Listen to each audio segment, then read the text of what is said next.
What's up, Tricky? So, I'm going to continue what I did a couple weeks ago, and I'm going to do a part 2. If you want to watch part 1, it's sitting right here, because you're going to need to know a little bit of what I'm talking about, to an extent, before I start typing. I have my pad today, and my wonderful drawings are going to be showing up again. Except today, we're talking about warp field theorem, warp speed, because there's a curve, and it's kind of hidden away. I don't know why I'm using my hands a lot. I think I've had way too much coffee today. Okay, Google. What does the warp speed curve look like? Warp speed curve. Here you go. No, I want warp. Warp drive, Wikipedia. Link below. So, here's a funny thing. That's what the picture looks like.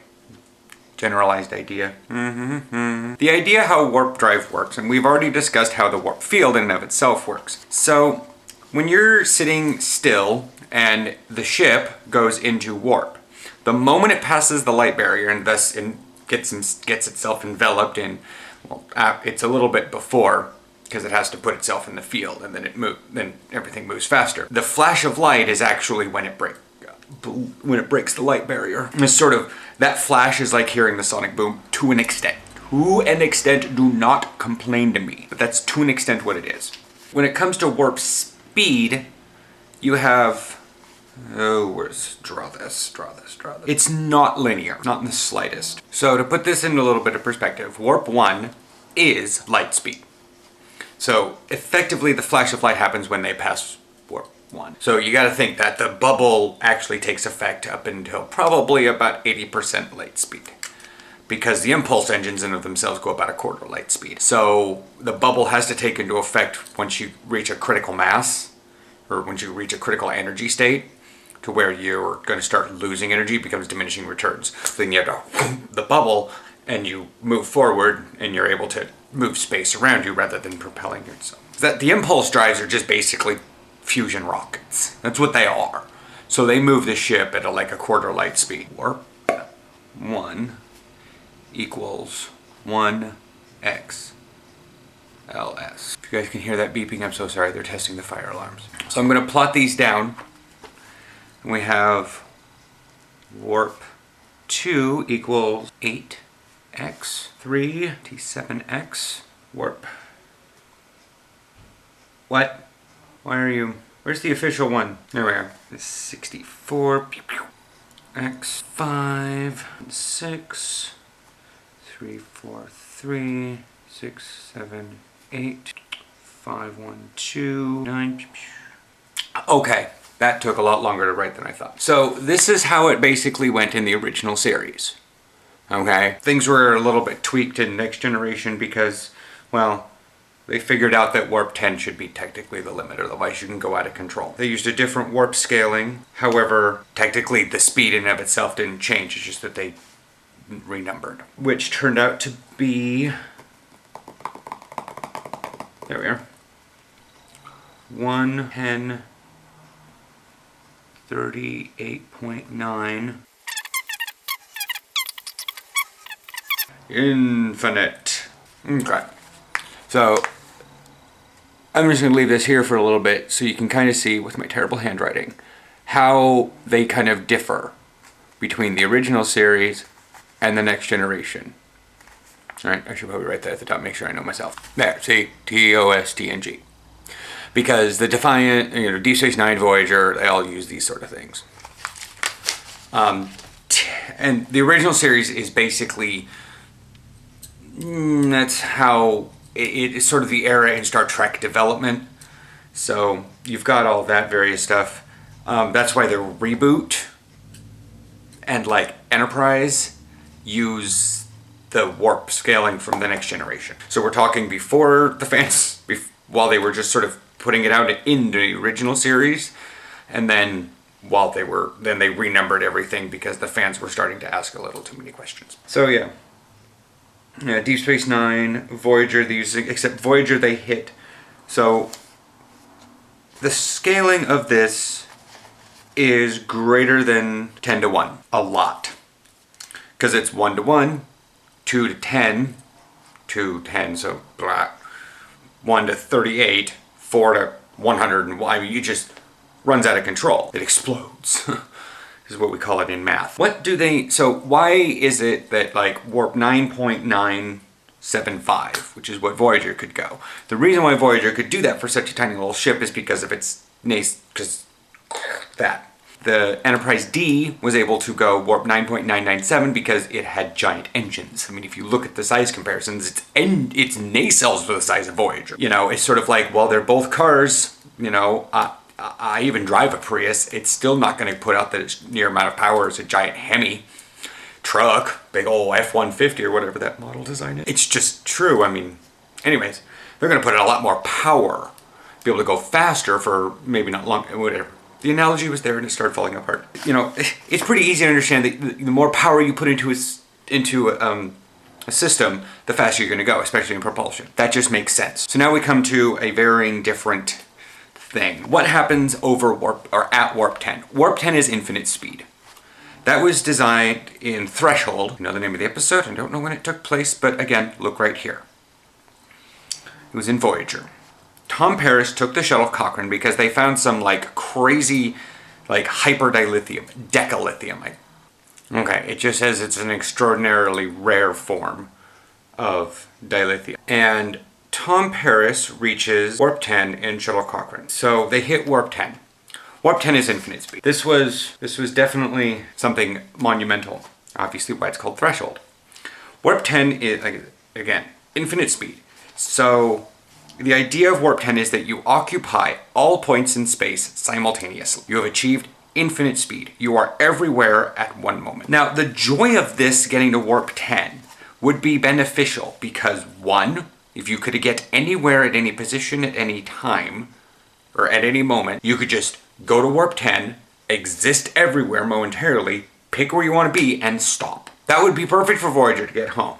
They just found that's just like I said, warp 10. That's why it's infinite. Your old infinity symbol. It looks like a really lazy 8. Anyways, the idea with like a number line. We'll just do 0, and let's just do 20 for the hell of it. Because that puts... number line. So to this side, to that side, I'll show you here in just a second, it takes time to go space. The further away you are, the more time it takes. Technically, the other direction is takes space to go in time. The inverse of that. That sounds really weird, but you'll hear this in a second. All right. So we have takes time to go in space, takes space to go in time. And when you come in the middle, it takes no space for no time. Make sense? You're increasingly, you're changing your ratio from time to space. Now, if you go over warp 10, which they brought up in All Good Things very few times. Now, in the original series, you have to remember, there was over warp 10 because warp 10 only stopped at 1,000 times light speed. So you could go over. There was a warp 11 listed, and they did say they did right for 15.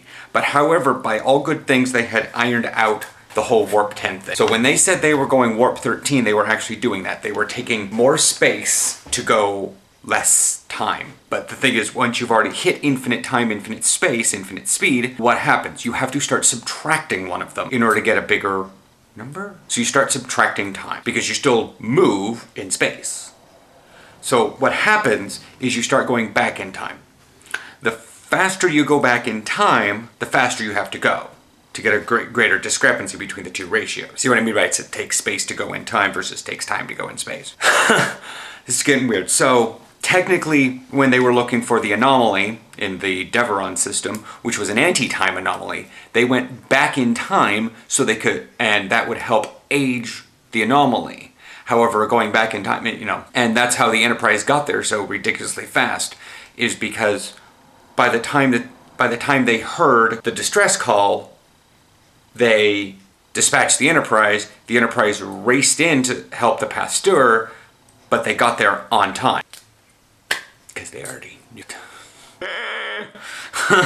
You see where this is getting screwed up and why you don't want to leave that too much? Okay, that's that. Now, here's the idea. That was the idea of the warp 10 and beyond. So now comes down to things like Star Trek Online and things that happened in Voyager. Specifically, two things called transwarp and quantum slipstream. I don't know why I'm writing these down. Transwarp and quantum slipstream. Now, next page. Transwarp was utilized by the Borg. This was actually brought up in the Next Generation, but these were, and Voyager brought them up that way as conduits. So we've got, and then you got, right, we're all familiar with graphs, right? This is like the warp line. Whoomp. Yeah, it's just like 110, and just explodes up there, pretty point where you're hitting vertical. However, the energy required to put into a system to achieve those speeds is insane. It's just like that's why you can't, that's why they can't maintain high warp 9s. Even Voyager, Enterprise D, they can't maintain those speeds very well because it takes a lot of energy and they almost at diminishing returns. So what happens when you want to go faster than that? Well, I should have not drawn that so big. Well, okay, so now we're going to draw a smaller section of the number line because going up to about warp 8 is okay. You well know that one. But once you get into over like warp 8, things start kind of energy-wise curving down. And that's the bottom of the Star Trek logo. This little curve that's in there, that's the energy. That's why you see it starts getting diminishing returns. Someone actually said that. That's the warp energy curve. And then you hit a certain point and then you start getting diminishing returns. Well, we're going to talk about that little small section. Can't draw. We know this. We'll draw an exaggerated version because that's a triangle. Okay? So we'll just call that one about warp 8. Warp 8's pretty good. Everything's kind of linear. You got a little bit of a weird curve for the energy and things kind of go. As you get closer to warps, you click over into another factor. You click over into a new gear, shall we say. That's why there's warp barriers. That's why in Enterprise there was the warp 5 barrier and the warp 2 barrier and all that happy jazz. So we're only going to be continued with this small little section right there. So when you have warp 8 and you have warp 10, you have, and we'll put this as warp 9, then 9585, 9.975997. All right, I'm not going to mark these, but you have 995. You know, in a final unity, you're able to go like in here, but you could only maintain before the warp core automatically shut down. You could, I think you could go up to 96. But you really couldn't get into 9.975, which is what Voyager could do, and warp 9.997, which is the Enterprise D. Notice they haven't hit warp 10 yet. But it would be nice if you could go warp 9.9. Now, the thing is, subspace transmissions go warp 99999 because they're energy. So you can put them in their own little pocket universe, and you can just shoot them really fast because they don't have to deal with matter. They're already energy, and you're just applying more energy to it, and you just shoot them across subspace. Whatever. So that's that. That's why subspace transmissions are like really fast. But ships are matter. We're going to zoom in on this small section here. This is where I understand the transwarp and quantum slipstream kick in. So you've got warp 9.9, warp 10. See? Got that? We're now at 1/10 of a warp factor for the entire number line. If you want to go warp 9.9, it's going to take a phenomenal amount of energy. However, at least in Star Trek Online and with transwarp conduits, you just go transwarp. That's why it's called transwarp, because you're going through warp, beyond warp, versus translight, transsound. So you do that, and you can move in, and it's like kicking into like overdrive in your car. Transwarp and quantum slipstream are just higher gears. And so transwarp all takes place in like 9.9 to 10, but requires the energy level of like warp 3, or equivalent. Definitely not that, you go back up on the energy curve because you've entered a new state of warp. So you've got transwarp. I cannot do those curly brackets at all. QS. So, see, then there's that. So you've got transwarp, which is a lower energy level, back up in this area, equivalent. So you can do these fast speeds. That's how the Borg cubes can get just like all across the way. Now I did say that they were like conduits and they had to be artificially created, and you can see that in the last episode of Voyager, and they have to create conduits, and that's just because they also do that with the Vaudoir. There's an underground subspace network of tunnels that they can pilot around in. That works, you know, for this, because it doesn't, because you have to break you have to get into transwarp. And it does basically create a tunnel inside subspace, kind of a subspace. But it requires a kind of a different technology to get in there. That's why it requires a transwarp coil versus a driver coil. And the Borg have utilized that, and you have to get, that's why it looks a little different when they go into transwarp, because, yeah. And that's why in Star Trek Online, why you have anything over warp 10 is transwarp. Because once you hit 9.9, you hit transwarp, and thus you can get up to like transwarp 20. And technically everything over warp 9.99999 is transwarp. It's just that there's a special one called quantum slipstream, which is like super hyperdrive mode. And that's just more energy and another level of, once you go further down, you know, you get quantum slipstream and you can just rocket fast, but nobody hits warp 10. If you understand limits in any way, this is just basically finding greater ways of shrinking the energy output necessary for as the limit approaches warp 10. Anyways, I will chat with you guys later. I know this was really confusing. I talked a lot extra, but that's the idea of warp speed. If you're ever confused Star Trek Online why there's transwarp over 10, this is why, right in here. Because you're basically doing this little bit, and, you know, then you have like transwarp. See if I can do this, see if I can work as a teacher. Got like transwarp 10, 11, 12, 13, 14, 15, 16, 17, 18, 19, 20, 21, 22, 23, you know, you just keep doing that. And then you just keep going up and up and up and up. And then quantum slipstream is when you basically have a multiplier on top of these. So when you hit like transwarp, well, I think right now I can do transwarp 20. So I don't know if there's 20 there. We'll assume there is. And then I quantum slipstream and I double that. Well, if I double this speed, but I don't need to go to warp 10, I get somewhere in here. You see what I mean? It's confusing. This is all fictional speed variance, and this is just how it works. I will check with you guys next week. Read up the links below. Questions, comments.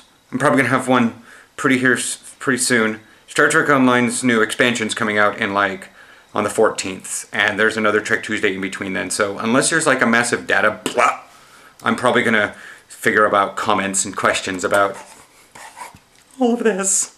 All right. Bye.